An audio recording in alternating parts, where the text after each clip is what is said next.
نیکه بابا بنگلا لنډه کیسه لیکواله صفیه حلیم.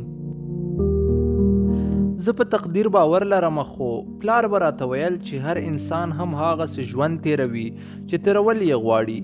ځینې خبرې دي چې موږ یې بدلولی شو. همدا وه چې موږ 4 وروڼه خویندې په ښوونځیو کې داخل کړي وو.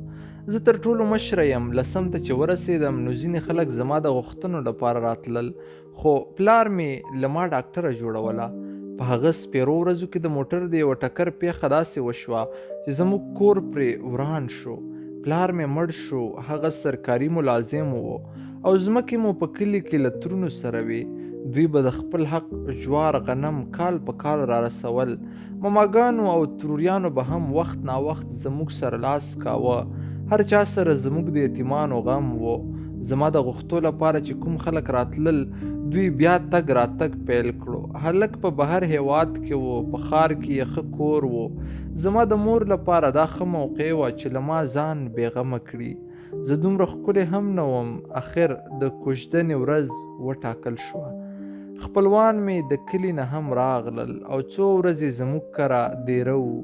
د هلک کورنۍ د رواج سره زما لپاره کالي، پتري او نور شیان په یو صندوق کې راوړل شول او بیا ټولو ته ور وښودل شول. زما په سر یې بنارسي واچوله او د سرو زرو یوه ګوته یې راته په ګوته کړه. خو په ښځو کې پټې پټې خبرې روانې وې. مازدیګر چې ټول خپلو کورونو ته لاړل نو زما مور ډېره خفه وه. زما د تروریانو سره کېناسته او ټولې ګاڼې بیا راواخیستې. ښځو دا ویلي وو چې ګاڼې د اصل سرو زرو نه وو. خبره خو رښتیا وه. زما لپاره ښکلې ګاڼې له اروپا راوړل شوې وې. ډېر غمي پکې لګېدلي وو، خو دا اصل نه وو. د ښځو دا خبره سړو ته هم ور رسېدلې وه. ګاڼې د ښار زرګر ته یوړل شوې. هغه د سرو زرو بیه ډېره لږه وښوده. وروستۍ خبره یې دا وه چې داسې ګاڼې څوک ناوې ته نه کوي، او که زما لور ته چا داسې سره راوړي وای نو ما به ورته بیرته ورکړي وای. اوس نو زما ترونو داسې فکر کاوه چې ګوندې د هلک کورنۍ ورسره درغلي کړې وه. هغوی هم خبر شول او خپل دلیل یې ورته وړاندې کړ. دا چې نن سبا داسې ګاڼې د خلکو ډېرې خوښېږي او دا ګاڼې په ډېرو پیسو شوي دي، خو هیچا دا خبره نه منله. اخر دوی په جرګه کې د نورو سرو زرو د ګاڼو د جوړولو خبره وکړه. خو زما په خپلوانو کې یو څه بدګماني پیدا شوې وه. زما مور به سحر ماښام دا خبره کوله، بیخ دې د سرو زرو ووځي. خبره د اعتبار ده. لنډه دا چې خبره ختمه شوه او د کالو صندوق بیرته د هلک کور ته ور واستول شو. ما په دې ورځ ځان په کوټه کې بند کړ او ښه مې وژړل. څو ورځې مې ډوډۍ ونه خوړه. مشر تره مې راغی، زما په سر یې لاس کېښود او راته یې وویل اوس به ستا خبره منل کېږي. وایه څه غواړې؟ ما ورته وویل زه نور تعلیم کول غواړم. زه پوهېدم چې زما په کورنۍ کې هیچا په پوهنتون کې سبق نه و ویلی. جنکۍ څه چې هلکان به هم د ښوونځي نه وروسته یا به ځمکې ساتلې یا به یې کاروبار کاوه. اخر مشر تره مې خبره ومنله. زه په پوهنتون کې داخله شوم. له ما کشرې دواړو خویندو هم سبق ویه. دوی تر ما ښایسته وې. یوه د تره او بله د ماما د زوی په نوم وه. 2 کاله نور هم واوړېدل او زما د وروستیو امتحانونو په ورځو کې زما د واده لپاره بل پیغام راغی. مور مې وارخطا شوه، خو دا خلک مې ماماګانو پیژندل. هلک لکه زما په شان یتیم و. د هغه مور له دې هم خبره وه چې زه یو وارې کوژده شوې وم. زما مامیګانو به مې مور ته ویل چې زبیده ډېره خوشبخته ده چې خلک یې اوس هم غواړي. د هلک کورنۍ شریفه وه. بیا د کوژدنې ورځ وټاکل شوه او دا ځلې زما مور لږ کسان خبر کړل. ما شکر وویسته چې سبق مې پوره کیږي او نوی ژوند به مې هم آرامه وي. خو د کوژدنې د مخه د هلک ترور زموږ کره راغله. زما له مور سره یې څو پټې خبرې وکړې او ژر بیرته ولاړه. زما مور سانیول یې په خپل ځای ناسته وه. رنګ یې تښتېدلی و. ما ورته ژر اوبه ورکړې. پوښتنه مې ترې وکړه چې څه چل دی؟ هغې وویل د هلک کور ته چا لیک ورلېږلی دی چې زبیده وړاندې کوژدن شوې ده او که هماغه ځای واده نه شوه نو هر څوک چې ورسره واده کوي سر به خوري زما ماماګان د هلک کور ته لاړل چې هغوی ته ډاډ ورکړي. ترونه مې د ټوپکو سره د هغه نورو خلکو په لټه ولاړل. د کوژدنې شیریني هم دغسې پاتې شوه. د هغو نورو خلکو درک ونه لګېده چې څه شول. د دې هلک مور وویل چې ما ټول پیغلتوب په کونډتون کې د خپل زوی لپاره خاورې کړ. زه نه غواړم چې د پردۍ جنۍ لپاره څوک زما زوی ووژني. ما دا خبره ډېره په سړه سینه واورېده. ارمان مې شو چې کاشکې دا سړی پیدا کړم او ورته ووایم ته سخت بې غیرته یې، خو هېڅ مې ونه کړل. ماماګانو مې ځان ملامته ګاڼه. ما یو څو ورځې د خپل قسمت ماتم وکړ او بیا مې ټولو ته خپله فیصله واوروله. کله دې وروسته چا زما لپاره د واده پیغام راوړ نو زه به ځان په خپله به وژنم. د زړه نه مې یو لوی پیټی لرې شو. نو په یو ښوونځي کې ښوونکی شوم. زما د کشرو خویندو ودونه یو ځای جوړ شول. ورور مې ښوونځی خلاص کړ او اوس د ترونو سره یې د کاروبار چل زده کاوه. هېچا به راسره د واده خبره نه کوله. بس یوه مور مې وه چې لکه شمه ورور ویلېده په کور کې دا او زه یوازې وو. د اونۍ په پای کې به موږ کلي ته ولاړو او هلته هم زموږ د شریکۍ کور و. زموږ د حجرې سره نږدې د ځمکې په یوه ټوټه یوه ډېره پخوانۍ کلا وه چې اوس شاړه پرته وه او موږ به ورته د نیکه بابا بنګله ویله. په اصل کې زما نیکه ډېر روشن فکره سړی و. هغه غوښتل چې په کلي کې د ماشومانو لپاره ښوونځی جوړ کړي. د هغه وخت حکومت ورته اجازه ورکړې وه. د کلا یو څو کوټې جوړې شوې وې چې دی مړ شو، بل هېچا بیا دا ونه کړای شول چې د ښوونځي لپاره منډې ترړې ووهي. هسې هم د کلي خلکو په خپلو وړو سبق نه وایه. زه به چې کلي ته تلمه نو شاړه بنګله به مې ضرور لیدله. زموږ په کلي کې اوس څو تنو تعلیم کړی و. اورېدلي مې وو چې یو څو جنکۍ په بسونو کې نږدې ښارګوټي ته د سبق لپاره ورتللې. ما چورتونه وهل چې که دا بنګله آباده شي نو څومره ماشومان به پکې زده کړې وکړي. هر وخت به مې له ځانه سره کرل ریبل، خو ځان به مې یوازې احساساوه. د پسرلي رخصتۍ وې. موږ په کلي کې وو. یوه ورځ له ترور سره له کوره وتلمه چې ترونو سره مشوره وکړم. د غرمې مهال و. په کوڅه کې څوک نه وو، خو ناببره یو ځوان مخې ته راغی چې ما نه پیژانده. دی ودرېد، په موږ یې سلام واچاوه او زما له ترور سره حال احوال وپوښته. ترور مې راته مخ واړاوه او ویې ویل زبیدې دی دې ونه پیژانده. ما سر وخوځو. بختیار دی که نه؟ زه حیرانه شوم. بختیار وړوکی هلک و او د نورو ماشومانو سره زموږ کور ته د لوبو لپاره راتله. کله کله به په غولي کې ولاړې د مڼې ونې ته وخت او که چا مڼې به یې راشکولې.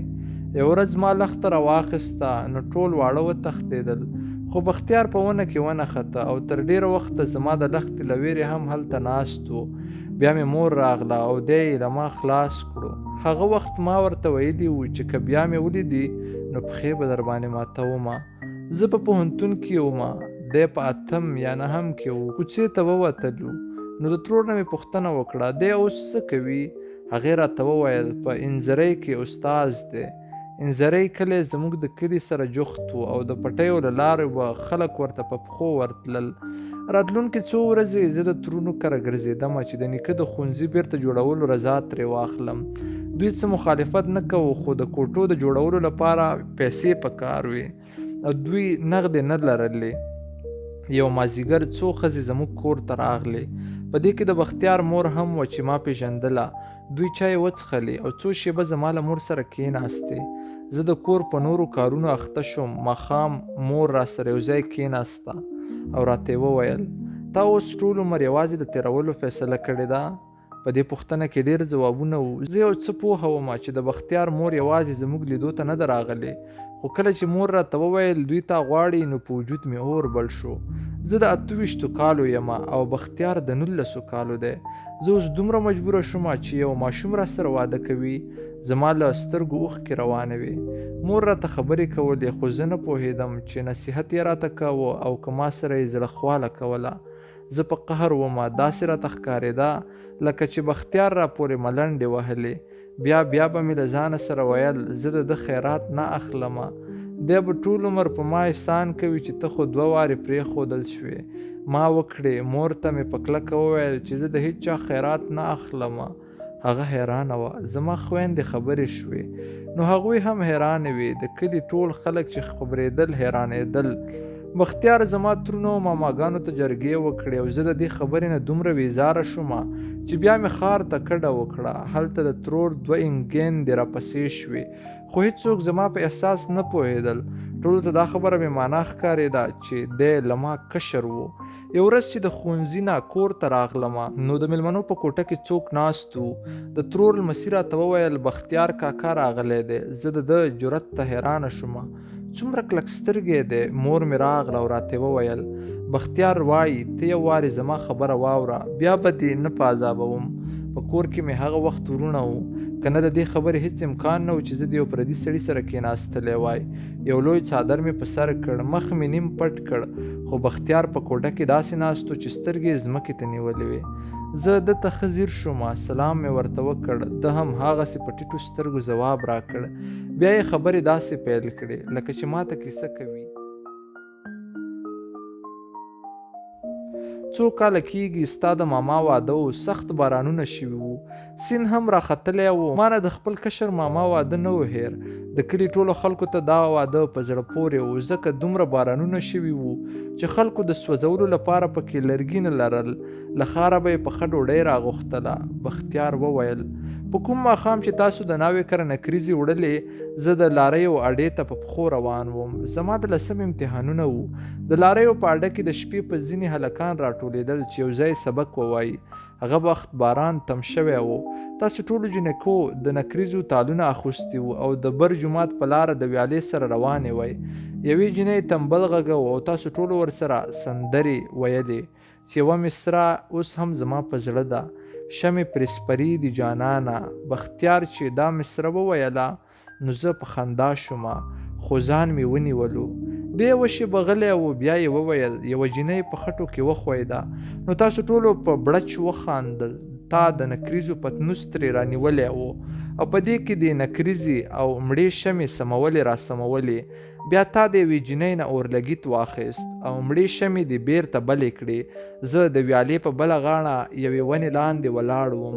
ستاسو ننداره مې کوله. کله چې تا د نکریزو په تال د دې خبرې په اورېدو زما وجود ورېږدېده او له سترګو مې بېواره اوښکې روانې شوې.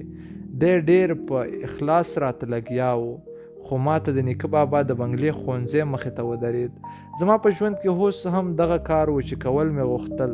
ما ورته وویل زه اوس د واده په هکله فکر هم نه کوم، زه په کلي کې ښوونځی پرانیستل غواړم. بختیار په لومړي ځل سترګې اوچتې کړې او زما په لوري یې وکتل.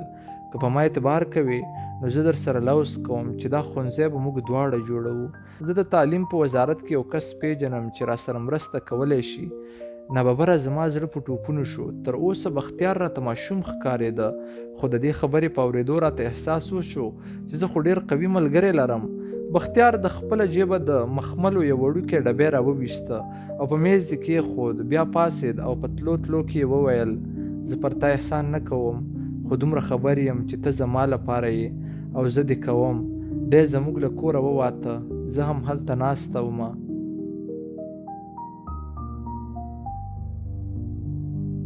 د بختیار په خبرو زما د زړه برجلونه وخوځېدل. خبره نه شومه چې څه وخت مې مور راغله او را سره کېناسته. هغې د مخملو وړوکی ډبی له میزه راخیستی و او ورو ورو د دې سر یې پرانیستلو. په دې کې د سرو زرو یو ساده چیلا ګوتمه ایښې وه. نه ورباندې غمی لګېدلی و او نه ورباندې کار شوی و. مور مې هېڅ نه ویل، بس ما ته یې کتل. د هغې په سترګو کې یوه پوښتنه هم نه وه. ما خپلې اوښکې پاکې کړې او هغې ته مې لاس ور وړاندې کړ. مور مې هغه ساده حلقه راواخیسته او زما د ښي لاس په 3مه ګوته یې ور برابره کړه.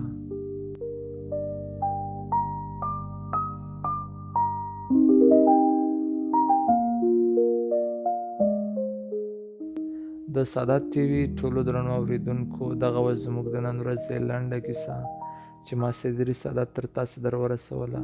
په دې هیله چې د خوښې وړ مو ګرځېدلې وي. تر بیا چې زه د بلې لنډې کیسې لپاره ستاسې درانه حضور ته راځم، تر هغې مو په لوی خدای سپارم. هر چیرې چې یاست خوشحاله اوسئ. الله مو مل شه.